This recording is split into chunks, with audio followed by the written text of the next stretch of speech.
Today on Seattle Refined, he might just be the coolest dad in the Northwest. Again! Find out what's behind this backyard roller coaster.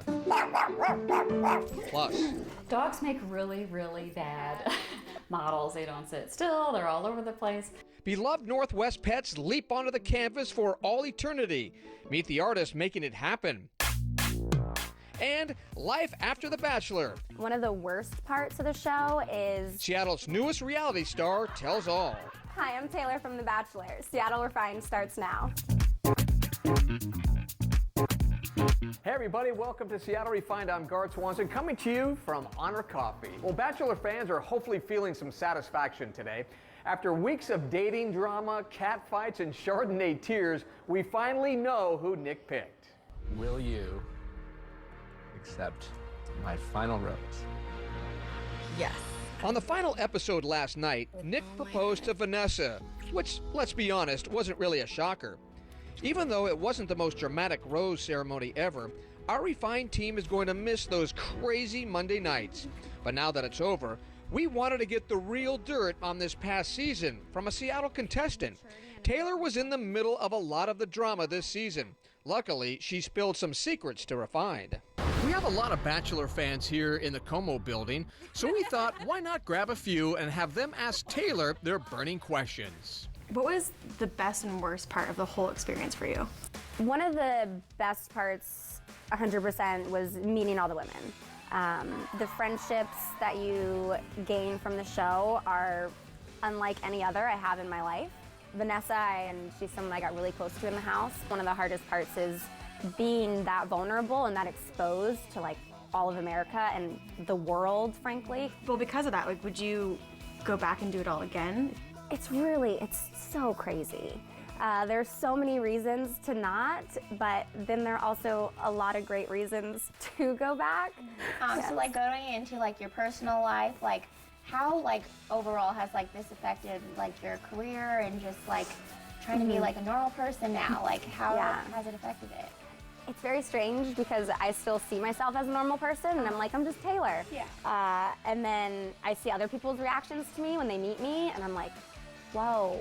My career, it's impacted in a few different ways. It's tough because there are some legitimate people who really want help that are reaching out to me, and then there are some who are just fans who kind of want to use it as a way to meet me. If you could go back and do anything differently, would you? Part of me says no. The other part of me reflects and says, you know, yeah, like there are definitely things I could have done differently. For several episodes there, it was like the main plot line was the you versus Corinne, and it wasn't even about Nick. At all. Yeah. Do you feel like are you disappointed with some of the edits that the producers chose to make, or are you kind of at a place where you're just kind of understanding that that's TV and that's kind of what happened? I feel like I'm at a point where I understand like it is what it is. Like that was TV, and it's very strange to watch back because I'm like, I didn't realize things were that dramatic. You know, seeing her reactions to things did reaffirm like, oh wow, okay, it really was intense. It really was that dramatic. Something I was really curious about is kind of like the alcohol situation. Is alcohol something you felt like, is it always available? Do they have people walking around with it, or is it pretty much just like a choice thing as well? Probably? Yeah. So our season was actually one of the like heaviest drinking seasons that producers told us. But another piece I think that maybe will help people gain some insight into my experience is that I actually don't drink alcohol at all. So I was the only person in the house who was 100% sober 100% of the time. When Corinne got the bouncy house, did you guys get to play with the bouncy house afterwards? So yeah, I think Jasmine actually had asked like, can I go in the bouncy house? And like, people were not letting her. So it was like no one was allowed to go in the bouncy house. Yeah. Like, are you ready to date? Like, are you like at the point where you want to still meet people and go out and like? Yeah. Okay. Definitely open to that. I mean, I love dating. It's super. It sucks sometimes, and I'm like, oh my god, why am I doing this? But yeah, I mean, I love getting to know other people, and I like beards, and I like guys that like can challenge me and have really awesome conversations. Taylor, thank you so much for being here. Thank you. It was kind of good to hear the other side of the story, and as a Seattleite, we were kind of all Team Taylor. Yeah. Just because we're Pacific Northwest pride. Thank you. Yeah, thank you guys for having me, and I appreciate all your questions. We don't have to wait too long for the next season. Filming is underway right now with Rachel, the first African-American bachelorette to ever be on the show. We can't wait. And for a complete wrap-up of last night's finale, head to SeattleRefined.com. Not only are we huge Bachelor fans on this show, the Refined team also has a passion for pets. We do weekly Refined features on our website, and of course, we love a good dog story. But we recently met one local woman who may have us beat. Refined's Malia Karlinski shows us her puppy love has turned into an art form. With each brushstroke, Jody Sarah Masachek captures the vibrant personalities of her subjects in bold, bright colors. She's hoping her portraits make her clients smile and get a wag or two. My art is, boom, right in the center of the canvas, and I outline things in black, but somehow people respond to it. This artist specializes in pet portraits, and these subjects don't enjoy sitting still.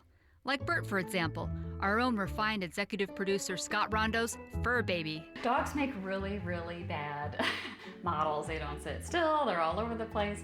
So a photo is the best. And the photo will dictate to me kind of, the kind of energy. And usually it's happy, but occasionally it's been kind of sad.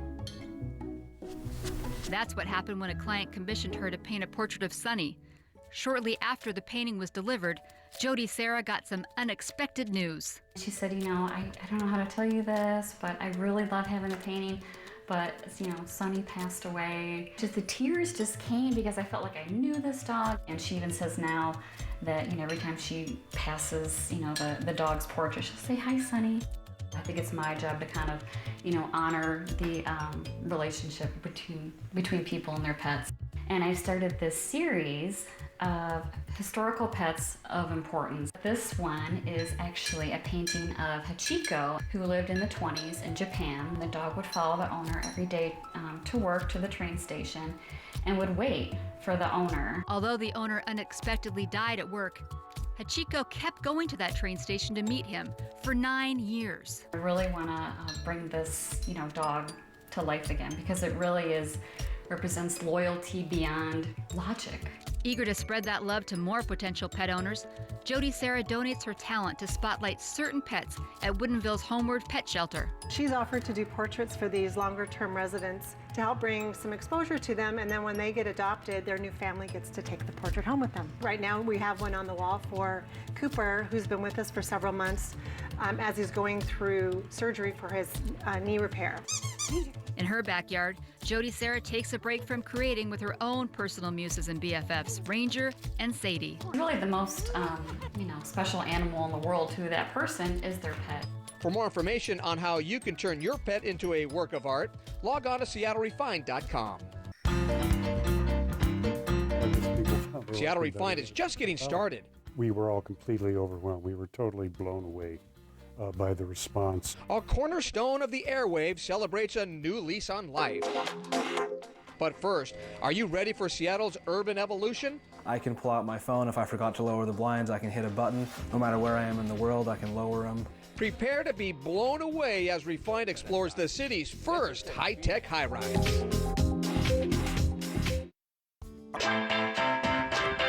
Welcome back to Seattle Refined. I'm Gard Swanson. No doubt about it, Seattle is one of the top tech cities in the entire world. From Amazon to Microsoft, we are constantly impressed with the groundbreaking gadgets hitting the market. But it's not just products anymore. Seattle will soon be home to one of the first high-tech high-rises with cutting-edge technology. Thanks to our sponsors at Nexus, Refined got a behind-the-scenes look at the future of condo living in today's urban evolution. Consider Seattle the chosen one. Out of major cities across the globe, a top development firm decided the Emerald City should be the home of Nexus. Our developer at Burrard Group looked at the fundamentals of the city of Seattle. We have an incredibly smart and innovative mindset here in the city. And in a high-tech city, it's just about time that a high-tech high-rise kept pace. The 41-story condominium tower that will go up at 1200 Howell Street will have serious high-tech perks for residents, stuff we've never seen before. I think it's fantastic that Burrard wanted to bring in leaders of industry. We've got Circle that's developing the Zen app. So what Zen does is it becomes your digital concierge. You will be able to interact with other members of or other residents inside the building. We also have a marketplace where different vendors are going to be able to put their services. So one of the interesting components here is the eco-score, and the idea here is this is your leaderboard for all of the top residents inside of this space who are focused on the green aspects of urban living. Well, under analytics, it's going to be able to show you how much electricity usage you've actually set up. That will keep track of this usage, send you alerts and updates if you're going above your daily sort of spend.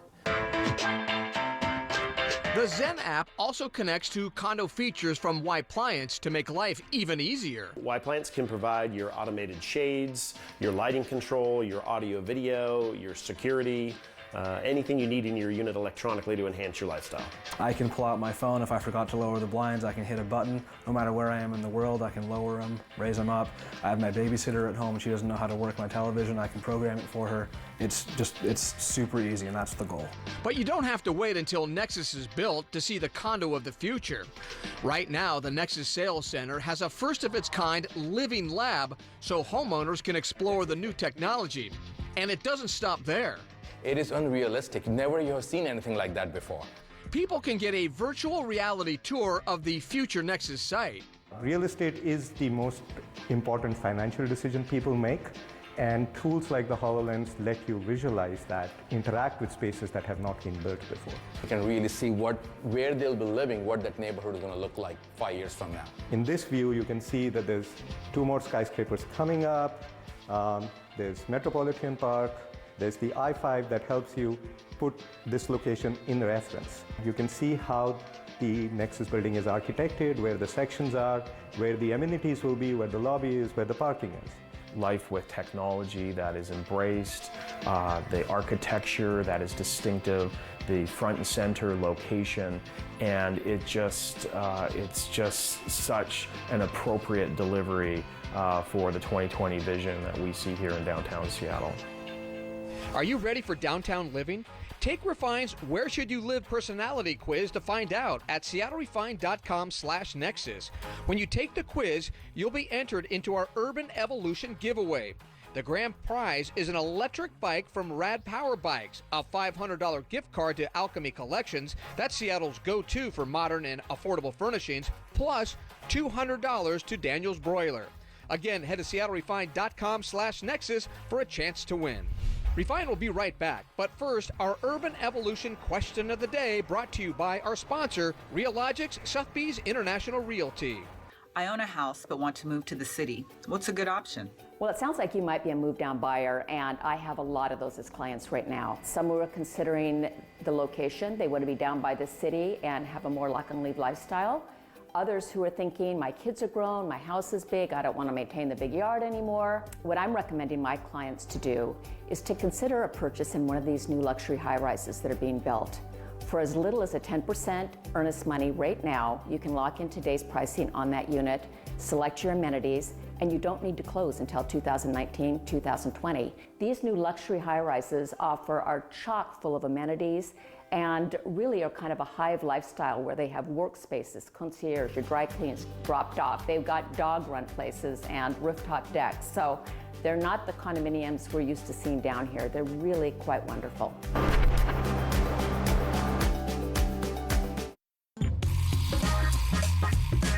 Welcome back to Refined. I'm Gard Swanson. Well, the call letters may be different, but the song remains the same at One Northwest radio station.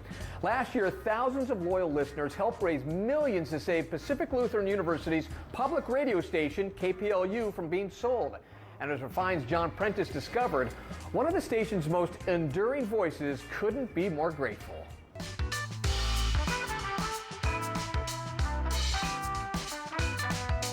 Hi-ho, Jazzoids, Dick Stein is behind the big red switch. Let's play a little music, fun, KNKX. I've been a jazz fan since I was a kid, when my Uncle Paul sent me a collection of records.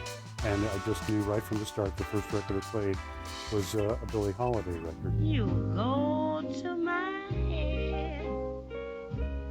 Dick Stein has been on the air with 88.5 since 1992 and says playing jazz over the airwaves in the Puget Sound area is his dream job. It's a big jazz town, Seattle and Tacoma and points north and south. It's just great music. It's fun to listen to. It's enjoyable, and that's what we try to play. But last year, his dream job almost vanished when Tacoma-based 88.5, then KPLU, almost got bought out by Seattle competitor KUOW. Over 18,000 listeners didn't like the notion of 88.5 changing or going silent and pulled together $7 million to keep the station just the way it is. We were all completely overwhelmed. We were totally blown away by the response. It's wonderful to know that people like what we're doing so well. And of course, we're a dual format station. It's not just jazz, but it's news as well, jazz news and NPR news. And I think that was a big driver behind people's decision to save the station. One change for the now listener-owned station, new call letters. So is there any trick to this? Well, you've got to cup your hand behind your ear. Like this? Yeah. Why do I have to do that? Then you'll be just like Gary Owen. Get up very close to the microphone. Okay, like this? When a guy loves a microphone very much, John. You're listening to 88.5 KNKX. Yeah, why don't you leave your application on your way up? Don't tell my boss. Okay, I promise. Stein says he'll continue doing what his listeners love, playing jazz on the radio. But what does that big red switch do? It's better that you just don't know. John Prentice, Seattle Refined. To learn more about that story, log on to our website. We'll be right back, but first, our Tech Tango Tip of the Week. Today's tip is a guaranteed smile maker. If you have a friend who has a birthday or is down on their luck, try sending them a fun and personalized e-card. I get one every year on my birthday from a dear friend that lives across the country. I look forward to it, and it always puts a smile on my face. Here's a quick preview of this year's card. Sing it out loud. I want to celebrate. Put it up in lights. It's your birthday. Happy birthday. See, no one else deserves to be celebrated like you. There are multiple companies that do e-cards. This one is from American Greetings. They have a large variety of options that you can preview on their site. Send an e-card for birthdays, get well, love, thank you, or holidays. You can make anyone's day brighter. I'm Francie Black. For more great tips, visit techtangotoday.com. Welcome back to Refined. I'm Gart Swanson. You know, I consider myself a pretty good handy guy, but when it comes to this next DIY project, I have to admit it is way beyond my skill level. Not only am I impressed, but my kids are insanely jealous of what one Oak Harbor dad pulled off. Como's Christian Drew went to check it all out. A quick little safety and make sure everything's still really good. Scott Brazelton likes a good project. He's built fences and a barn. And I go really fast. But his most ambitious project yet. You ready? Yeah. Here you go. Is this backyard roller coaster for his 3-year-old son Wyatt. Yeah, we went to Disneyland and he just loved this really simple coaster that they had there. Brazelton was planning to build a treehouse in the backyard, but decided to build this complex coaster instead. Again! Well, we just decided to go for it, and if it was a complete failure, then that's what it was. But it was a fun project, and I mean, what kids don't like coasters, right? So this coaster wasn't just about the challenge. Brazelton built it to spend quality time with his son. You see, Brazelton's a Navy pilot and was deployed in the Persian Gulf when Wyatt was born. Being in the military, we are gone a lot. It's a great career, great opportunity, but the time at home definitely counts and definitely matters. So this was a kind of a way to bring us all together, do something constructive, and spend time together doing something fun. I love it. It's great. By the way, that roller coaster costs about $1,000 to build, and there's a weight limit, 65 pounds, and Scott says he tested it before putting his son for a ride. Pretty amazing, right? All right, that'll do it for today's show. We'll see you next time right here on Seattle Refined.